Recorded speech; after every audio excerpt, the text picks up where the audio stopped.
ದರ್ಶನ್ ಬಟ್ಟೆ ಮೇಲೆ ರೇಣುಕಾಸ್ವಾಮಿ ರಕ್ತದ ಕಲೆ ಕೇಸ್ಗೆ ಟ್ವಿಸ್ಟ್. ಎಲ್ಲರಿಗೂ ಟೊಪ್ಪಿ ಕನ್ನಡ ಟಿವಿ ಯೂಟ್ಯೂಬ್ ಚಾನಲ್ಗೆ ಸುಸ್ವಾಗತ ಅಂತ ಹೇಳ್ತೀವಿ. ಶುರು ಮಾಡೋದಕ್ಕಿಂತ ಮೊದಲು ಯಾರೆಲ್ಲ ನನ್ನ ಚಾನಲ್ ಮೊದಲು ನೋಡ್ತಿದ್ರಿ ಅವರೆಲ್ಲರೂ ಸಬ್ಸ್ಕ್ರೈಬ್ ಮಾಡ್ಕೊಳ್ಳಿ ಮತ್ತು ಅಲ್ಲೇ ಪಕ್ಕದಲ್ಲಿರೋ ಬೆಲ್ಲೈಕನ್ ಪ್ರೆಸ್ ಮಾಡಿ. ರೇಣುಕಾಸ್ವಾಮಿ ಕೊಲೆ ಪ್ರಕರಣದಲ್ಲಿ ಬಿಗ್ ಅಪ್ಡೇಟ್ ರಿವೀಲ್ ಆಗಿದ್ದು ಆರೋಪಿ ದರ್ಶನ್ಗೆ ಮತ್ತಷ್ಟು ಸಂಕಷ್ಟ ಎದುರಾಗಿದೆ.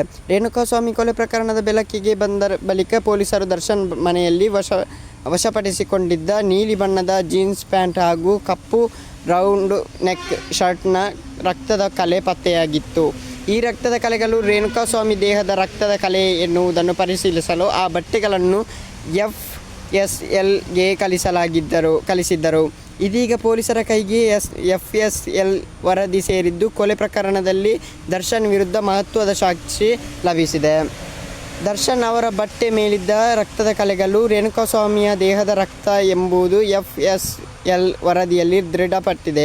ಆ ಮೂಲಕ ಈ ಪ್ರಕರಣದಲ್ಲಿ ದರ್ಶನ್ ಅವರು ಭಾಗಿಯಾಗಿದ್ದಾರೆ ಎನ್ನುವುದಕ್ಕೆ ಪೊಲೀಸರಿಗೆ ಮಹತ್ವದ ಸಾಕ್ಷಿ ಸಿಕ್ಕಂತಾಗಿದೆ ಎನ್ನಲಾಗಿದೆ. ಈ ಪ್ರಕರಣದಲ್ಲಿ ಆರೋಪಿಗಳ DNA ಟೆಸ್ಟ್ ಸ್ಯಾಂಪಲ್ ರಿಪೋರ್ಟ್ಸ್, ಕೃತ್ಯಕ್ಕೆ ಬಳಸಿದ್ದ ವಸ್ತುಗಳ ರಿಪೋರ್ಟ್, CCTV ರಿಪೋರ್ಟ್ ಸೇರಿದಂತೆ ಇನ್ನೂ ಹಲವು ವರದಿಗಳು ಇನ್ನಷ್ಟೇ ಪೊಲೀಸರ ಕೈ ಸೇರಬೇಕಿದೆ. ದರ್ಶನ್, ಪವಿತ್ರ ಗೌಡ ಸೇರಿದಂತೆ ಒಟ್ಟು 17 ಮಂದಿ ನ್ಯಾಯಾಂಗ ಬಂಧನದಲ್ಲಿದ್ದಾರೆ ಅಂತ ಹೇಳ್ತಾ ಮುಂದೆ ತಿಳಿಸಿಕೊಳ್ಳೋಣ. ಅಲ್ಲಿ ಲೈಕ್, ಶೇರ್, ಸಬ್ಸ್ಕ್ರೈಬ್ ಮಾಡಿ ಅಂತ ಹೇಳ್ತಾ ಥ್ಯಾಂಕ್ ಯು, ಬಾಯ್.